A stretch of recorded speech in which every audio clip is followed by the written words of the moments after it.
quando pensávamos qual o estudo faríamos, nos veio novamente essa frase, e o Renato falava bem das inspirações, né? Principalmente na hora que a gente acorda no meio da noite, a hora da insônia, as inspirações chegam com mais força. E alguns meses, essa frase começou novamente a vir à minha cabeça, a vir ao meu coração, porque nós estamos passando por um momento onde estamos entre amar todas as coisas, tudo a gente fala que ama, né? Eu amo desta pessoa a esse carro. Eu amo essa comida. Eu amo aquele passeio. Eu amei aquele passeio. Tudo a gente ama. Mas a grande proposta é saber se a gente ama tão profundamente a ponto de fazer em nome desse amor a transformação que precisamos dentro de nós. O amor não é externo. O grande amor que o Cristo nos pediu foi interno. Esse amor interno, trabalhado com esforço, com vontade, é que vai refletir em atitudes mais amorosas, em atitudes que realmente vão fazer a diferença no mundo que a gente vive. Então, por isso que diz, ama ao próximo como a ti mesmo, porque se nós não soubermos o que é o amor em si, como a gente vai amar o outro?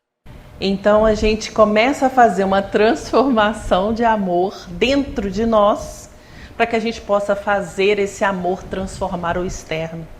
Não adianta eu querer mudar o mundo se eu não modifiquei a mim mesmo. Porque o mundo em si, ele é criado e transformado por nós.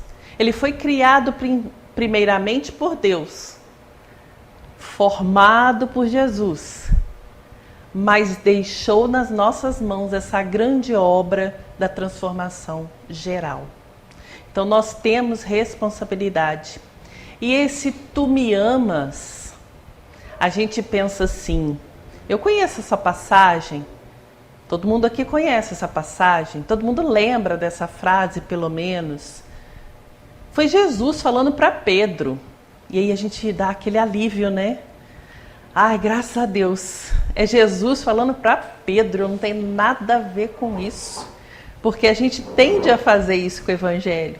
Lembra quando Jesus falou com Mateus? Lembra o que Jesus falou para Pedro? Lembra o que Jesus falou para Marcos? Lembra o que Jesus falou para Filipe?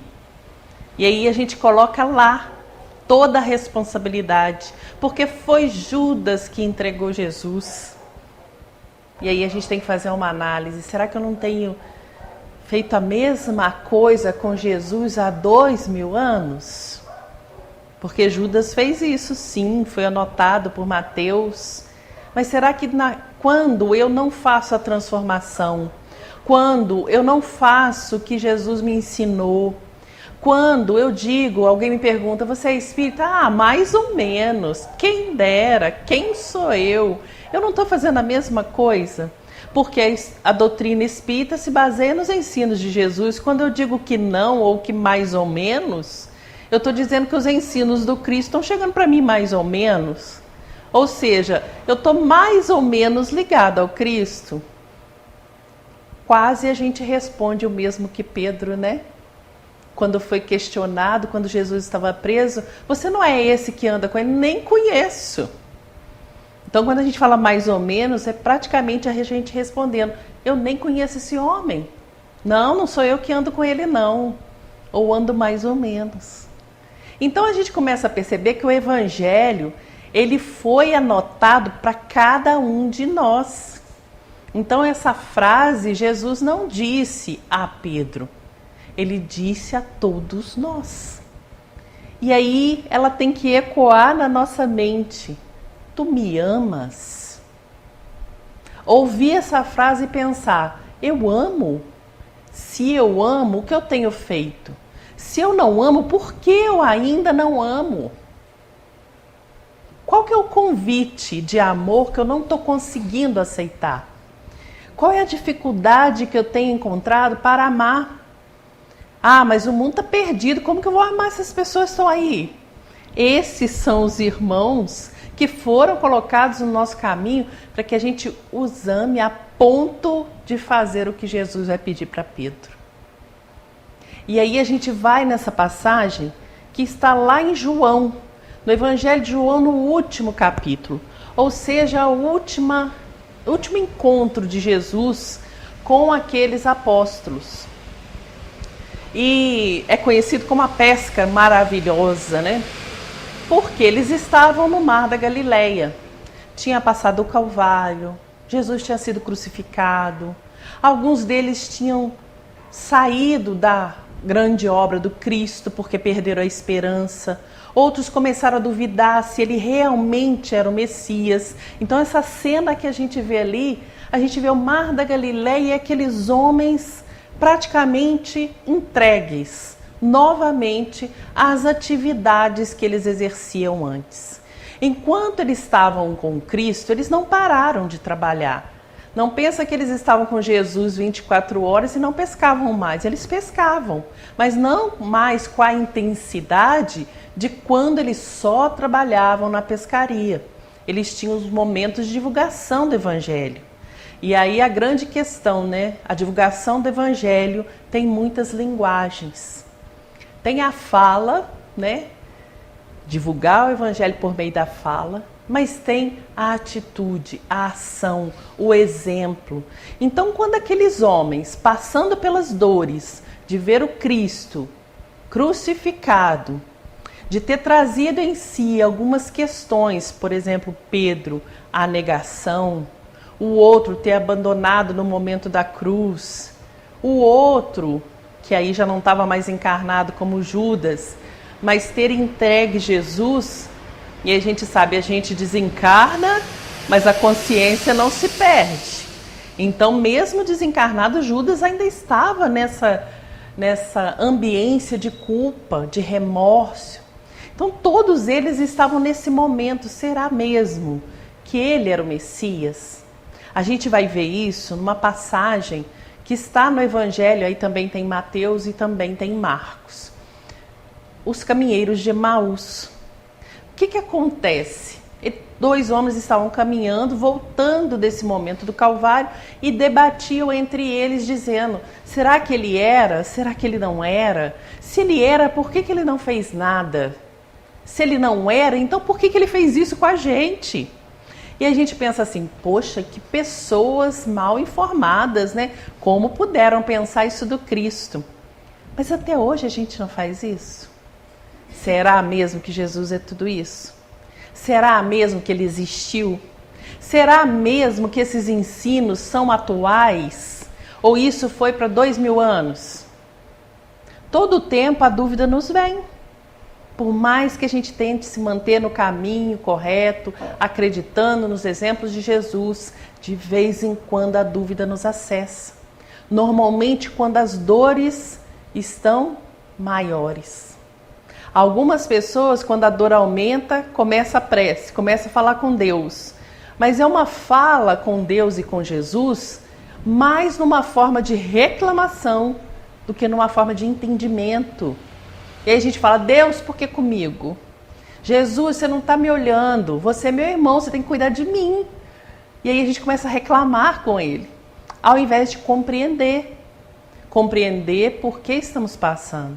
Não quer dizer que nós sejamos cruéis a ponto de falar, você está passando porque você precisa, na hora que o outro está com dor.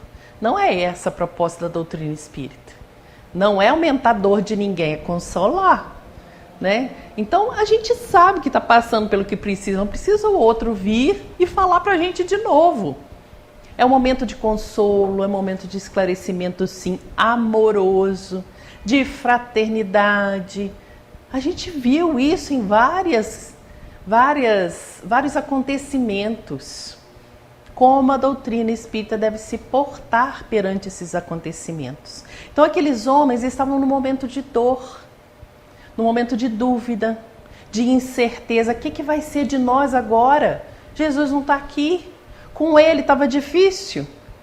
Nós éramos perseguidos, as pessoas duvidavam da gente, diziam mal da gente. diferente da gente hoje? Ainda temos nossas perseguições, ainda temos as nossas dúvidas, ainda temos aqueles que maldizem tudo que a gente faz. A gente está no esforço dia a dia para se melhorar. Aí tem alguém, na hora que você cai ou na hora que você erra, que fala assim, ah lá, tá vendo? É todo dia no centro. Diz que tá ficando melhor, mas olha o que ele fez. Não é assim? Esses homens estavam passando pelas mesmas coisas. Então, para a gente ver que a nossa evolução ela é lenta, mas ela acontece. Porque todas as horas que a gente entra nesse processo, acontece algo que nós podemos dizer assim, maravilhoso, se é que existe maravilhoso, né? Maravilhoso é aquilo que nos maravilha os olhos, a mente. E aí, lembrando Kardec, existe maravilhoso, mas não existe um sobrenatural. Tudo está nas leis da natureza. Então, esse maravilhoso que acontece quando a gente começa a entrar nessa dúvida é que sempre Jesus, sempre Deus, nos envia alguém para nos esclarecer. Na hora que a dúvida começa a nos acessar, se a gente tem vontade de sair dela, vai aparecer alguém que vai nos mostrar um caminho novo. Então foi isso que aconteceu com aqueles homens nesse dia. No final de tarde, eles tentam pescar, entram para o mar, tentam a noite inteira. Aí pensa, eu cheguei lá de tarde, tentei a noite inteira. E é explicado por que eles pescam à noite. Porque menos calor os peixes sobem, porque quando a água está muito quente eles vão ficar no fundo. Então todo pescador sai para pescar à noite, e eles também saíam. E aí tentaram a noite inteira, não pegaram um peixe. Imagina a fome que eles estavam, porque não tinha estoque, né? Não tinha freezer. Então eles pescavam, consumiam, pescavam, consumiam. Se eles saíram para pescar é porque não tinha mais. E é relatado para a gente que eles estavam com fome. Pensando de um lado espiritual, que fome era essa que eles tinham? Fome de ter a presença do Cristo. Fome de ter aquele ensino de novo. Porque se eles passaram por muitas dúvidas, também passavam pela cabeça deles, se Jesus estivesse aqui, como que ele tiraria de nós essa dúvida? Porque dúvidas e incertezas eles tiveram durante todo o apostolado.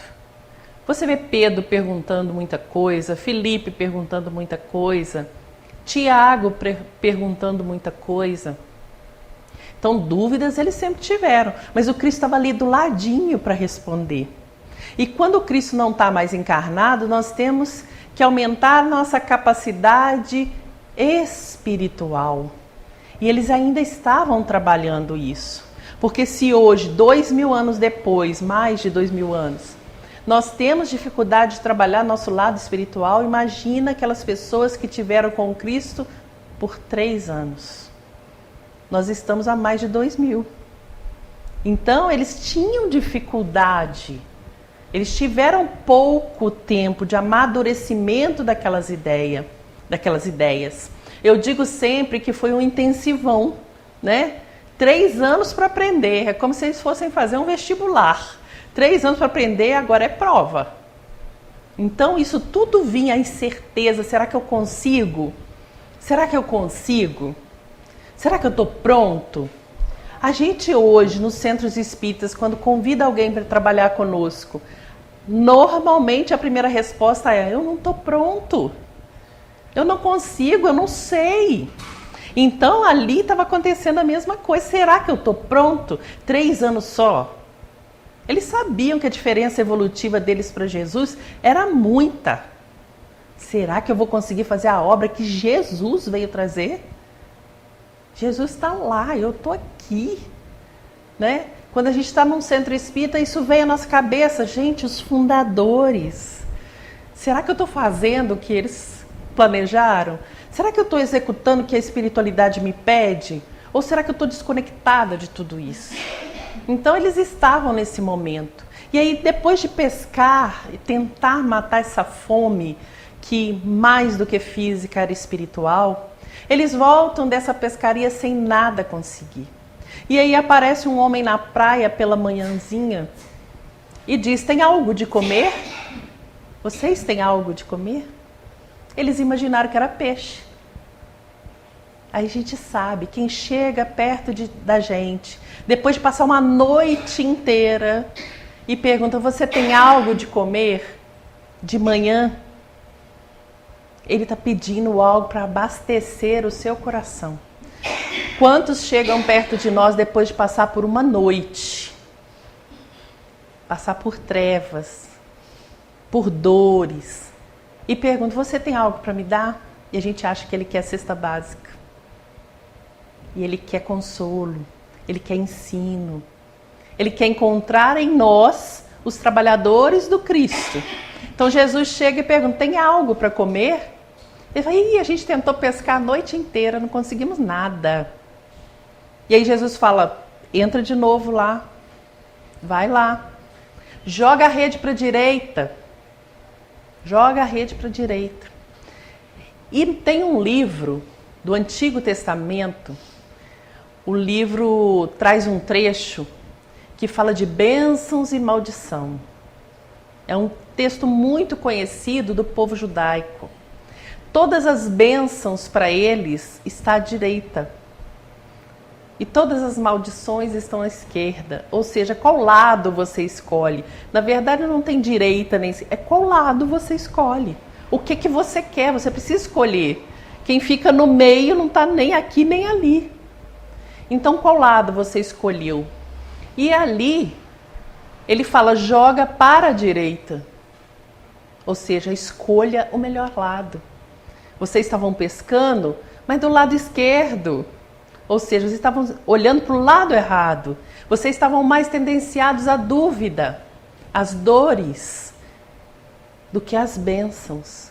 Vocês ficaram mais fixados nas dores do dia do Calvário do que nos aprendizados que vocês receberam. Ou seja, o alimento que vocês receberam do Cristo. O que vocês estavam prestando atenção? É a mesma pergunta que ele faz para os caminheiros de Emaús. Quando eles falam, você é o único peregrino que não sabe o que aconteceu em Jerusalém nesses dias? E aí Jesus pergunta, quais coisas? De que vocês estão falando? Será que Jesus não sabia? Ele foi o principal ator daquele momento. Ele foi o principal nome daquele momento. Ele sabia. Então, por que ele pergunta quais coisas? É em que vocês estavam prestando atenção? Só na cruz? Só na dor? Só na injúria? Só na prisão? Ou vocês prestaram atenção que ele pediu perdão por vocês? Porque vocês não sabiam o que fazia. Ele entregou a mãe a João para que ela não ficasse sozinha. Ele perdoou uma pessoa que estava ao lado dele, um ladrão, vamos dizer assim, né? Ele nem sabe se ele era ladrão. Nem tudo era justo, né? Perdoou, foi isso que vocês prestaram atenção? Ou foi só na dor e na violência? Quando a gente está no mundo, a gente tem dor e violência sim. Injustiça sim. Mas às vezes a gente está prestando mais atenção nisso do que nas boas ações. E Jesus o tempo todo está falando com a gente, olha para o lado bom. Porque se a gente olha para o lado bom, sabe o que acontece? O nosso olhar fica calibrado para o bem. A gente fica acostumado a ver bem em todas as coisas. Ou naquele mal ainda procurar o bem que existe. Agora, quando a gente está acostumado a olhar só o mal, a gente vai ver sempre o mal. Quer um exemplo? Você quer um carro vermelho. Sai na rua. Você só vai ver carro vermelho. Ah, eu quero o celular tal. Vai na loja, você só vai ver aquele modelo. Vai falar, mas gente, só tem isso aqui. Não, é porque o seu olhar ficou direcionado para aquilo. Os outros carros continuam na rua e você não vê mais. Tem um amigo nosso que queria uma marca de carro. E a gente estava viajando para São Paulo. Não é pouca viagem, né? Já é bastante. E toda hora que passava o carro, ele falava o nome do carro. Falava, ah lá, olha lá. Mas só está vendendo esse carro. Eu falei, não, Você só está vendo esse carro. Naquele milhões de carros que estavam viajando, ele só via aquele. Então, olha como que a gente pode calibrar o nosso olhar. Então, quando Jesus pergunta quais as coisas vocês estão vendo, a gente tem que pensar o que a gente tem prestado atenção hoje em dia. A gente teve um momento aí difícil de fora, né? O que a gente prestou atenção? Só na dor? Ou no pessoal que arregaçou as mangas e foi fazer alguma coisa? Sem esperar ninguém. Sem esperar mandar. Não teve ninguém mandando. Eles foram. Então a dor existiu sim, está doendo até hoje em todos nós. Mas e o lado bom? A gente tem que ter visto também. Então Jesus chega ali e fala, joga a rede para a direita. Vocês estão olhando só as coisas ruins. Enquanto vocês entrarem nesse mar para buscar alimento, só olhando o que é ruim, vocês não vão encontrar, porque a mensagem de Jesus é boa nova. É bom. Então você tem que estar com o seu olhar calibrado para o bem. Quantas pessoas ouvem falar do Cristo ou estudam sobre Jesus e só enxergam o que é ruim? Dizem que ele ficou bravo no templo, deu chicotada em todo mundo. E aí, se o meu olhar estiver calibrado para o mal, eu vou acreditar nisso. Vocês acreditam em Jesus dando chicotada em todo mundo? Derrubando as coisas dos outros? Isso sou eu, né? Eu que ainda sou capaz de fazer isso. Jesus, que é da paz, nasceu para vós o Messias, que é de alegria e de paz. Aí ele dá chicotada? E tem gente que fala isso e tem gente que acredita nisso. Ah, mas não teve o vendilhões? Por isso que a gente precisa estudar. O que aconteceu lá? Qual que é o lado que a gente está vendo? Então, todas as vezes ele vem e convida a gente. Então, ele voltou, porque ele viu que esses homens estavam se perdendo nas coisas do mundo, no dia a dia, nas dores. Eles estavam sofrendo tudo aquilo que eles tinham passado, sem pensar que eles eram aqueles que tinham a obra na mão. Nós somos os que têm a obra na mão. Então, se a gente se perder nas dores do dia a dia e só ficar doendo e não fazer nada, nós vamos estar como eles ali à beira do lago, sem conseguir alimentar. Os peixes estavam lá, mas eles não conseguiam pegar. Então Jesus vem mostrar como pegar esses peixes e se alimentar. E aí, quando eles entram e conseguem encher a rede, e aí tem um número lá que todo mundo pergunta, por que esse número? Ninguém sabe. Pegaram 153 peixes grandes. Por que 153? Ainda não descobri. Quando alguém descobrir, pode contar pra gente. Mas eu acredito que é porque eles eram pescadores e pescador tinha mania de contar para poder vender. Então, para eles, essa era uma informação importante. João era pescador e é ele que está escrevendo o Evangelho. Então, eu contei 153 grandes e não rompeu a rede. Ou seja, era muito alimento. E esse alimento não se perdeu. Jesus trouxe muito alimento. E ele não vai se perder se a gente conseguir aproveitar, tiver com as redes fortes. Então a rede é o lugar onde a gente guarda o alimento ali, né? A gente pegou, tá ali junto. Se a gente tiver uma rede fraca, ou seja, a dúvida for maior do que a fome, a gente vai deixar se perder tudo. Nós já estamos com muita fome. Então a gente precisa ir no ensino do Cristo. E aí ele encontra Pedro. Porque aí quando ele pede para pescar, João fala, olha, é o Messias. E Pedro fica desesperado, vai lá, veste uma outra roupa, porque tinham camadas e camadas de roupa. Então ele estava só com a roupa de baixo, porque ele estava pescando. Aí ele põe a túnica, porque ele vai se apresentar ao Messias. Era sinal de respeito, né? Por isso que uma das principais humilhações era despir aquele que estava sendo julgado, para ele se sentir humilhado. Foi o que fizeram com Cristo, né? E ainda sortearam as suas roupas. Então, isso era o extremo que eles podiam fazer ali de humilhação. E foi feito. Então, Pedro vai, veste a roupa e volta para conversar com Jesus. E aí, encontrando Jesus, depois de terem comido, perguntou Jesus a Simão Pedro: Simão, filho de João. Aí a gente já sabe o nome do pai de Pedro, né? Ou de Simão. E aí é interessante porque quando Jesus convida Pedro, ele troca o nome dele. Não vai ser mais Simão, vai ser Pedro, onde eu vou assentar a minha igreja. Pedra, firme. Ali ele volta a chamar ele de Simão. Por que será? Porque ele está fazendo um novo convite. Vamos começar de novo? Você está caído, você está com dúvida? Não tem problema, eu estou aqui, vamos começar de novo. E aí a gente já aprende a primeira lição dessa passagem. Todas as vezes que alguém cair, ao invés de eu ajudar ele a ficar lá, vamos começar de novo. Vem cá, eu vou lembrar que você é Simão, o filho do João. Buscar as raízes, buscar a sua essência. Nós temos uma essência divina. Só que com o passar do tempo a gente vai esquecendo e acredita que Deus nos abandonou. Ele volta lá e fala: Simão, filho de João. Só que ele faz uma pergunta, né? Tu me amas mais do que a estes? E aí a gente fica pensando que ele perguntou daquelas pessoas que estavam ao redor. Porque tinham 7 ali além de Simão.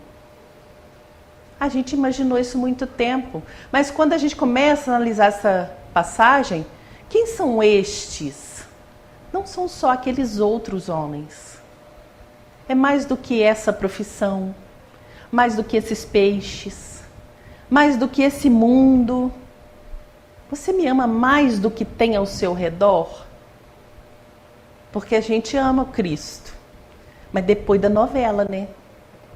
A gente ama o Cristo se não tiver jogo naquele dia. A gente vem pra cá se não tiver mais nada pra gente fazer. Você me ama mais do que a estes? Ou seja, você prioriza esse amor? Você prioriza estar aqui? A gente fala muito, né? A gente vai em tudo quanto é lugar. A gente não perde uma festa depois da palestra. Ou antes da palestra. Espera aí que eu vou ali na palestra e já volto. E a festa vai continuar e vai te esperar, não preocupa não. Ah, mas isso é exagero. Por isso que é de cada um. Cada um vai escolher. Mas ali é aquele onde os ensinos vão ficar. Então tem que amar mais do que a isso tudo, né? Outro dia eu vi um estudo que falava assim, e não era um estudo espírita, falava assim: olha, a gente está se perdendo na infraestrutura. Se faltar microfone, a gente não vai fazer a palestra? Se faltar luz, a gente não vai fazer a palestra? Se não tiver ventilador, a gente não vai fazer a palestra? Se tiver que ir para debaixo do abacateiro, a gente vai? E aí eu vi esse estudo uma semana antes de ir para Além Paraíba. Todo mundo conhece Além Paraíba? Quentinho, né? Bom. Tava um calor terrível. De noite. Aí o que a gente fez? Ficou bem na frente do ventilador. Ó, tá uma maravilha, não é assim? Resolvido o problema. Microfone, luz, data show, tudo perfeito. Aí passou 5 minutos da palestra, a luz acabou. Não tinha mais data show, não tinha microfone, não tinha luz, não tinha ventilador. Aí eu falei assim: então agora eu entendi porque eu vi esse estudo antes de ir para lá. Aí eu falei com eles: vocês vão ficar se não tiver luz? Aí no escuro eles responderam sim. E estava cheio, era um seminário. Era um seminário, ainda tive que falar várias horas. Vocês vão ficar se não tiver ventilador? Sim. Aí você escutava um monte de papelzinho fazendo barulho assim. Mas eles ficaram e a gente fez o estudo e eles ainda perguntavam no escuro e eu respondia. Foi tudo no escuro. Foi ótimo. Foi ótimo. Porque ficou quem queria ficar. Estava quem queria estar. Pouquíssimos levantaram e falaram: não estou aguentando, eu vou embora. Pouquíssimos. Então, quando ele fala: tu me amas mais do que a estes, é tudo isso que a gente tem. Você fala: olha, tem uma palestra, mas não vai ter ônibus. A gente vem. vai ficar mais difícil, não vai? Vai ficar mais difícil. Mas a gente pode se esforçar e vir, se acostumar com isso também. E se um dia não tiver mais? E como que faziam aqueles há 100 anos atrás? Como que faziam aqueles que seguiam Jesus? Como era? Então ele fala, me ama mais do que a este, mais do que tudo. Não só as pessoas, mas toda a estrutura. Se faltar pergaminho, imagino Jesus perguntando, vocês não vão mais divulgar o evangelho? Ele respondeu, sim, Senhor, tu sabes que te amo. E ele disse, Jesus. E olha só que interessante, Jesus pergunta, Pedro, tu me amas? Ou Simão, tu me amas? Ah, sim, Senhor. Igual a gente quando alguém pergunta, né? Fez aquilo assim, assim, fiz.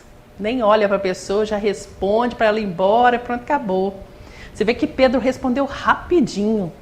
Sim, amo, claro. Ih, amo muito. É como a gente faz na vida. Você faz isso assim para mim? Claro. Aí o negócio nunca sai, né? Você já olhou aquilo? Já. Você nem sabe o que a pessoa te perguntou. O outro está conversando com a gente não está ouvindo e está respondendo a si mesmo.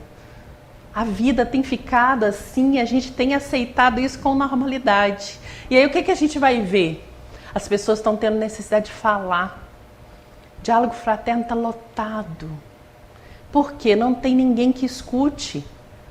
Aí você vai no diálogo, escuta a pessoa, ela levanta e fala, nossa, gostei demais do que você me falou. Aí você fala assim, mas eu nem abri a boca, né? Mas é porque ela falou, ela se ouviu, ela teve com quem falar. É uma necessidade que a gente está tendo real. Então, quando alguém perguntar, quando alguém chegar, não seja rápido na resposta. Às vezes a pessoa me pergunta a minha opinião. E aí eu pego e falo sem pensar nas consequências daquilo na vida da pessoa. Você acha que eu devo fazer assim? Ah, faz. Mas se não der certo? Não, depois se não der certo, você faz de novo. Aí a pessoa toma aquilo como uma verdade, vai e faz, a responsabilidade é de quem? Minha. Que respondi rápido, sem pensar, sem analisar. Pedro responde rápido, sem pensar o que é amar a Jesus. Nós sabemos o que é amar a Jesus. É fazer para o outro aquilo que gostaria que vos fizesse. É amar indistintamente, sem perguntar quem ele é, qual cargo ele tem, onde que ele mora, que roupa, que marca de roupa que ele veste. É pelo simples fato dele existir. E aí quando eu respondo rápido, aí chega alguém que às vezes não tomou banho há anos. Eu falo, ih, não, vai lá você e atende, porque eu não... Você sabe que eu não me dou bem com isso, né? Você nem fala que não quer chegar perto da pessoa. Eu que não aguento, sabe? Então é você que conversa melhor.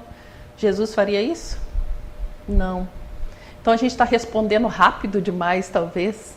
Mas olha o que ele fala. Se você me ama, né, Pedro? Simão. Apacenta, não saiu ali. Apacenta os meus cordeiros. E aí a gente vai ver por que ele pede primeiro para apacentar os cordeiros. Normalmente o macho da espécie é mais atirado, né? É mais ágil. Ele às vezes até é mais violento. E aí, o que ele pede? Primeiro vá a esses que às vezes vão te dar mais dificuldade. Porque são eles que vão treinar o seu coração a tratar com a sensibilidade. Por quê? Porque se a gente pensar na evolução do homem, ele começa primitivo. Isso é mais natural. É mais fácil a gente encontrar alguém que briga com a gente e a gente reagir do que aquele que chega muito doce e você não sabe o que faz com ele. Não, eu não vou falar porque eu vou ferir. Não, vai lá você, conversa você. Ele é muito sensível. Então a gente está acostumado a bater de frente. Você tem que conquistar o mundo, você tem que se proteger, você... É assim, não é? Você tem que ser alguém na vida, tá? E aí a gente está acostumado a lutar. Não, a gente tem que lutar por tudo que a gente quer. São frases que a gente usa e não raciocina sobre elas. A gente está estimulando aquele lado primitivo que a gente ainda tem. Não quer dizer que a gente não tenha que lutar pela vida, ou que não tem que conquistar nada. Não é isso, mas que forma eu estou fazendo isso? De que forma eu estou construindo isso para mim? Então ele fala, apacenta os meus cordeiros, vai lá. E vai ver como que essas pessoas são. Vocês passaram por dores, né? Então vocês vão ter que estar perto delas também. Aqueles que crucificaram, aqueles que injuriaram. Porque nós ainda temos isso. Pedro ainda era uma pessoa bem rude, bem impaciente. Ele não tinha paciência. Para a gente ver, tem uma passagem no Boa Nova, falando de Maria de Magdala, quando ela chega para conversar com Jesus, é dentro da casa de Pedro. Lá está escrito que ela estava conversando com Cristo, contando das suas dores, duvidando que ela poderia ser ajudada, e Pedro passando atrás, nervoso, porque ele não queria ela lá dentro da casa dele. E já era Pedro, e já era apóstolo. Imagina a gente abriria a porta e falaria, Maria, pode sentar aqui, ou a gente ia ficar preocupado, né?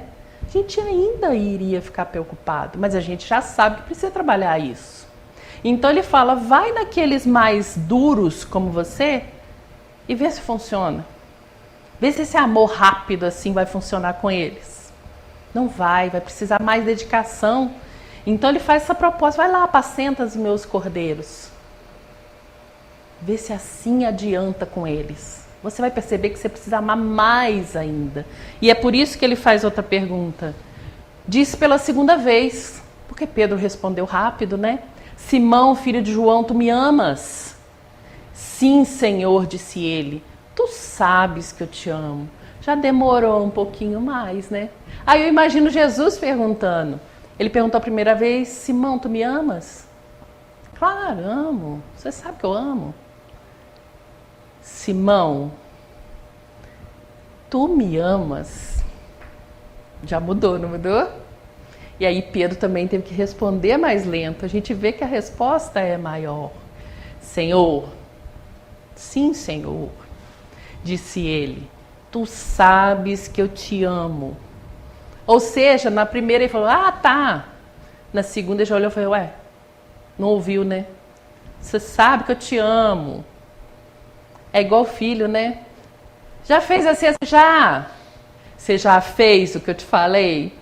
Eu já falei que fiz. A resposta aumenta, vocês já repararam? A resposta sempre aumenta. Eu já te falei que eu fiz. E você pergunta a terceira para ver. Poxa, não está acreditando em mim? Aí ele entristece, não é? Olha o que vai acontecer com Pedro. Quando ele fala uma resposta maior, Jesus fala, então apacenta as minhas ovelhas. Agora não são mais aqueles rudes que vão bater de frente com você, vão falar tudo que pensa de você. Agora são aqueles sensíveis, porque as ovelhas são mais sensíveis. Elas escutam a voz do pastor e por isso seguem o pastor. Se elas não te reconhecerem como um pastor, elas não vão te seguir, Pedro. Se elas não te reconhecerem como aquele que fala em nome de Jesus, elas não vão te seguir. Se elas não te reconhecerem como aquele espírita verdadeiro que quer consolar, não adianta, você vai falar horas e horas e ninguém vai te ouvir, Pedro. Então presta atenção, não responde tão rápido, pensa no que você está fazendo, no que você quer. E aí Jesus pergunta pela terceira vez, Simão, filho de João, tu me amas? Eu imagino que a voz de Jesus foi ficando mais forte. Entristeceu-se Pedro, porque pela terceira vez ele perguntara, tu me amas? E lhe disse, Senhor, tu sabes tudo, tu sabes que te amo. Jesus lhe disse, apacenta as minhas ovelhas. Então na terceira vez é aquela hora que você para, peraí, eu já falei 2 vezes, ele não entendeu, ele não escutou. Ou será que eu não estou falando com tanta verdade assim? Será que eu falei da boca para fora? Você começa a pensar, a se repensar. E aí é o que acontece com Pedro ali. Lembra do filho que a gente já perguntou 2 vezes? Na terceira ele vai, poxa mãe, não está acreditando que eu já fiz o que você falou? É Pedro. Poxa Jesus, Eu já falei que te amo, você não está acreditando em mim? Não é possível, tudo que a gente passou junto, aí imagina a cabeça dele, né? Tudo que a gente passou, eu tô aqui, olha a minha situação. Não é assim que a gente conversa com Cristo? Vai fazer a prece de noite para ver. O senhor viu, né? O senhor viu como que foi meu dia, o senhor viu que eu tentei, né? Mas aquela pessoa, nossa, ela não me deixa em paz. Então me ajuda. A gente conversa com ele já reclamando. Pedro ali estava pensando profundamente, peraí, será que eu não consegui expressar todo o meu amor por Jesus? Será que eu não fiz de tudo por conta dele? Eu larguei a minha vida de pescador praticamente. Eu dei a minha casa para divulgar o evangelho, a minha família. E não tá bom? Por isso ele entristece. E ao mesmo tempo ele entristece porque ele está pensando dentro dele. Se eu ainda não fiz tudo, que mais que eu tenho que fazer? Nós estamos na doutrina espírita. Que mais que a gente tem que fazer? A doutrina espírita tem que entrar em nós. E ainda tem mais para fazer. Ela tem que começar a sair de nós. Estar na doutrina e a doutrina entrar é fácil. Mas se ela começar a sair, que é a terceira pergunta, é a hora que a gente entristece. Espera aí, como que eu vou fazer? Eu preciso levar essa doutrina em ação, não em palavras, em ação para as pessoas. Como que eu vou fazer? Será que eu consigo agir como um espírita na sociedade? E aí não é sentar perto do companheiro e falar assim, aqui, você conhece o livro dos espíritos? Não. É você pegar aquele livro dos espíritos e transformar em ações suas. Aí imagina quantas questões tem lá para a gente transformar em ação. Né? É o grande desafio.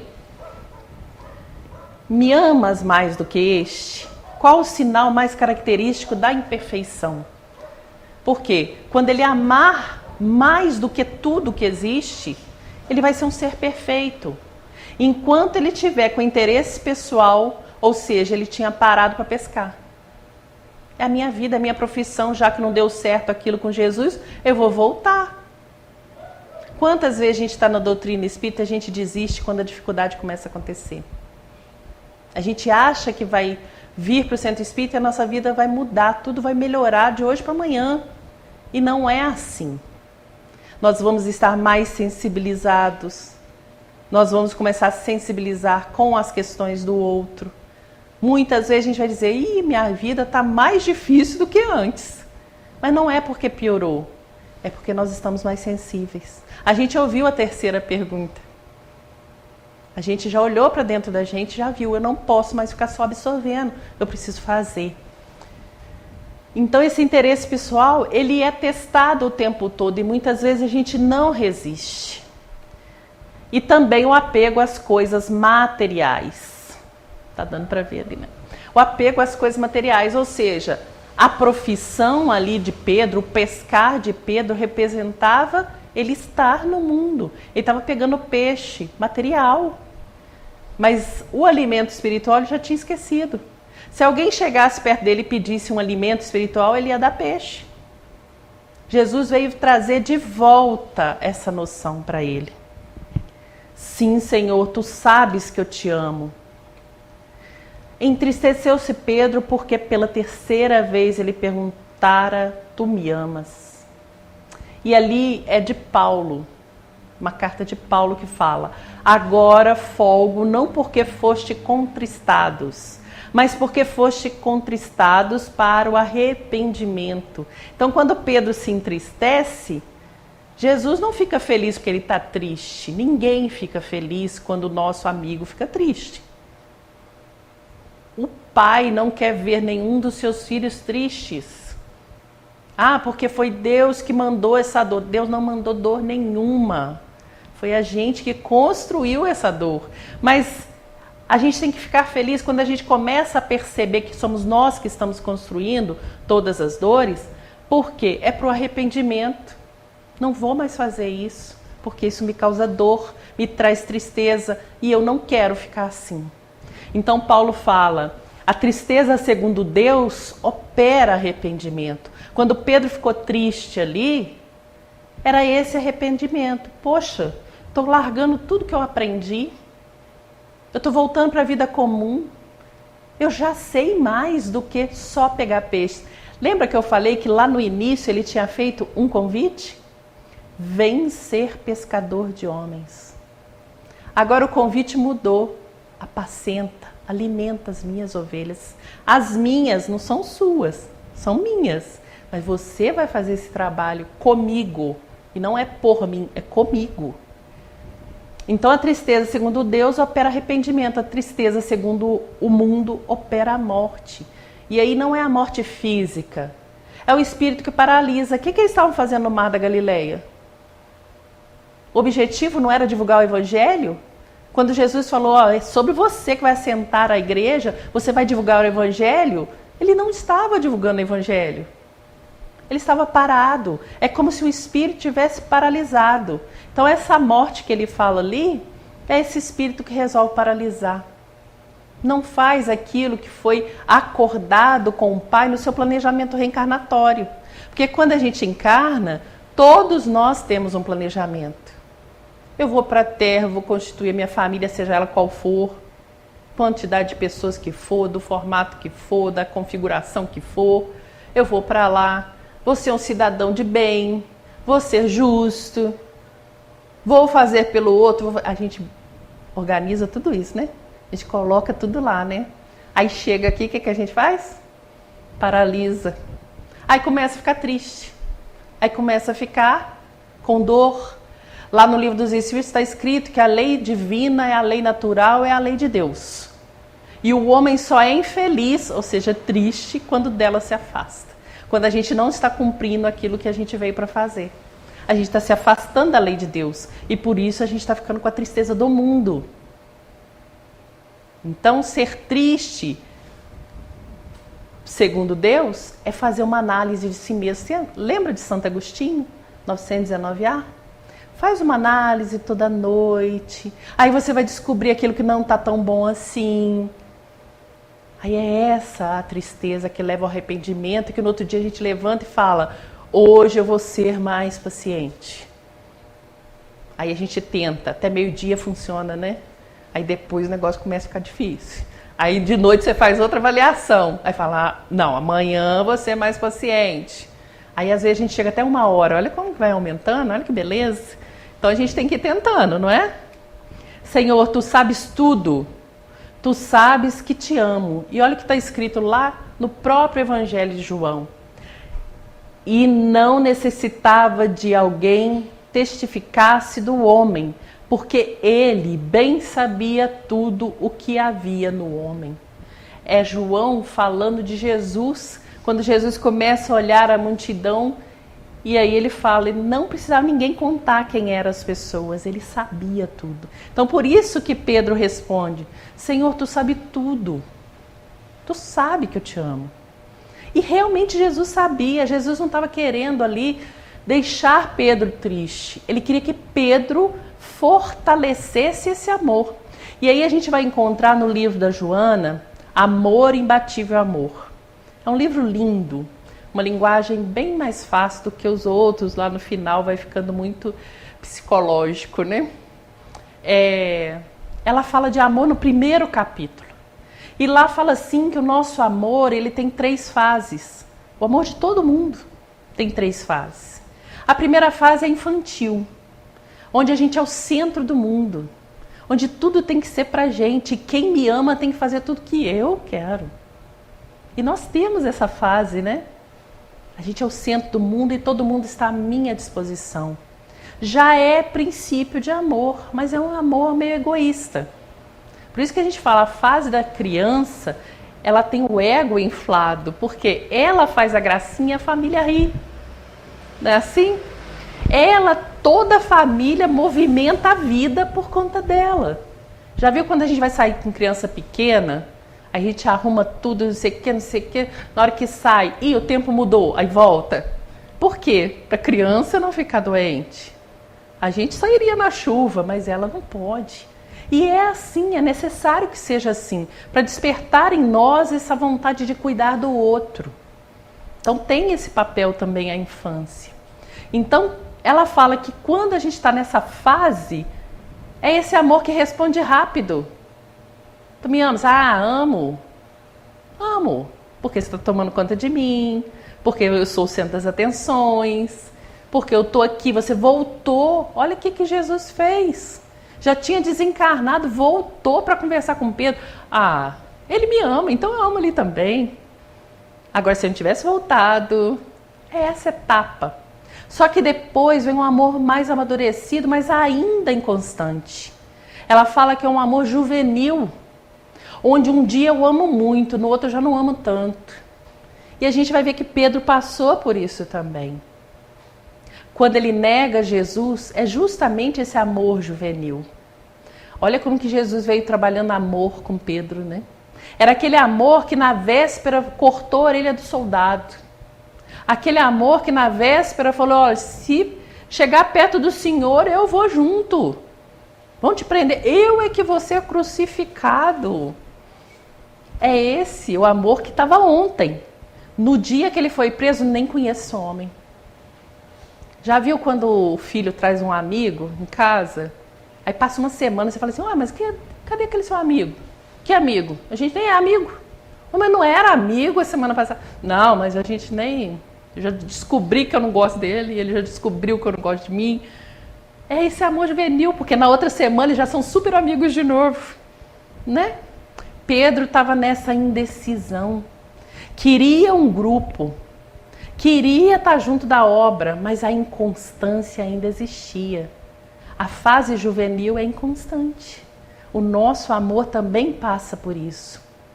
Só que ela ainda fala que chega um amor pleno. Depois que a gente passa por essas fases, chega um amor pleno. Que é aquele que ama mais do que a estes. É aquele que ama profundamente a ponto de ir para aqueles que não entendem.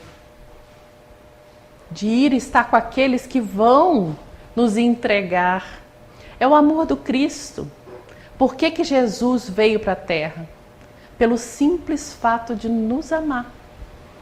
Ele sabia que viria, nós não entenderíamos, nós não aprenderíamos, nós negaríamos, nós entregaríamos. Mas ele amou com plenitude, a ponto de vir e falar, é isso que eu quero fazer por eles. O nosso um dia vai ser assim. E aí a gente não vai mais responder rápido. A gente não vai mais responder rápido. Vai ser como essa passagem de João. Ninguém precisa nos contar quem é ninguém. Porque isso pra gente não interessa. Interessa o que a gente pode fazer pelo outro. A gente vai conhecer o outro a ponto de falar, eu te amo com seus acertos e erros. Os seus acertos, eu concordo. Os seus erros, eu reconheço. Mas eu não te julgo por isso. Jesus fez isso com a gente. Acolhia o errado. Não acolhia o erro. Mas acolhia o errado. Você errou, mas é meu irmão. Vem pra cá que a gente vai aprender a fazer melhor. É esse o amor que Jesus vem perguntar. Tu me amas? Então por que você separa as pessoas? Se tu me amas, por que você não faz pelo outro? Se tu me amas, por que você não alimenta aquela pessoa que chegou às vezes e perguntou aqui, ó, você acredita mesmo em Deus? Aí você, para não ter que explicar, não ter que falar, fala, tá, acredito. Acredito por quê? Aí já abriu um diálogo, né? Por que você está me perguntando isso? Você não acredita? Por que você não acredita? Então, quando ele fala isso, vai, alimenta. Tenha mais paciência, Pedro, não duvide tanto. Se entregue a esse amor com tanta força e com tanta vontade que você vai construir amor no coração das outras pessoas. Sejam aqueles mais resistentes como os cordeiros. Sejam aqueles mais pacíficos como as ovelhas. Você vai saber trabalhar com um e com o outro. Aquele mais duro vai te ouvir, porque amor cobre multidão de pecados. Não foi isso que Pedro falou na carta dele?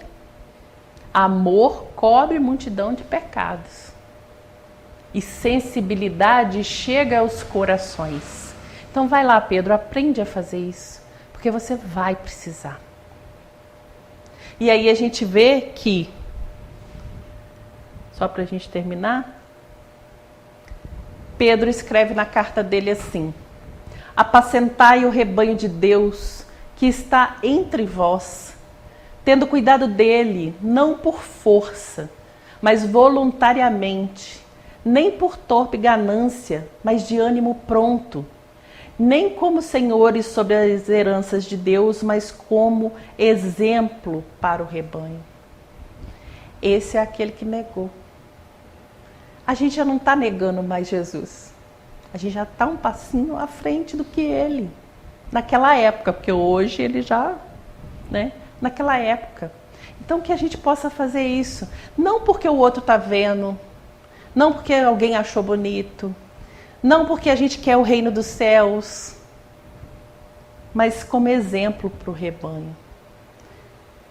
Sejamos nós aqueles primeiros a amar o Cristo a ponto de fazer com a obra o que ele nos pediu. Tem um texto de André Luiz que chama Tudo é Amor.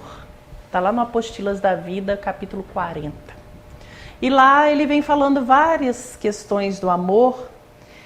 E no final, quando ele começa a elencar um amor que não está dando muito certo, ele fala até o ódio, que parece a antítese do amor, ou seja, o contrário do amor. Não é mais do que o amor que adoeceu. Ou seja, por isso que o texto chama Tudo é Amor. Só que um numa fase infantil, outro numa fase juvenil e outro numa fase madura e plena. Que nós possamos chegar nessa fase madura e plena. Porque o mundo cada dia mais vai exigir da gente seres mais amadurecidos, mais preparados.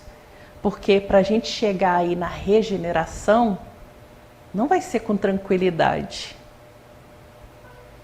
Vai ser com o que a gente tem visto por aí. Ou seja, cada dia mais um precisando do outro. Cada dia mais um querendo ser alimentado pelo outro. E se a gente ficar só na beira do mar esperando o peixe chegar, a gente não vai construir regeneração. A gente vai ficar nesse torpor por muitos e muitos anos. Ali Jesus vem e fala: Pedro, não fica parado. Tem tanta coisa para fazer. Vai apacentar, vai alimentar, porque o mundo vai precisar de você. O mundo vai precisar da gente. Que a gente possa sair daqui mais fortalecido, cheio de alimento, para levar alimento para aquele que não pôde estar aqui hoje. Muito obrigada a todos vocês.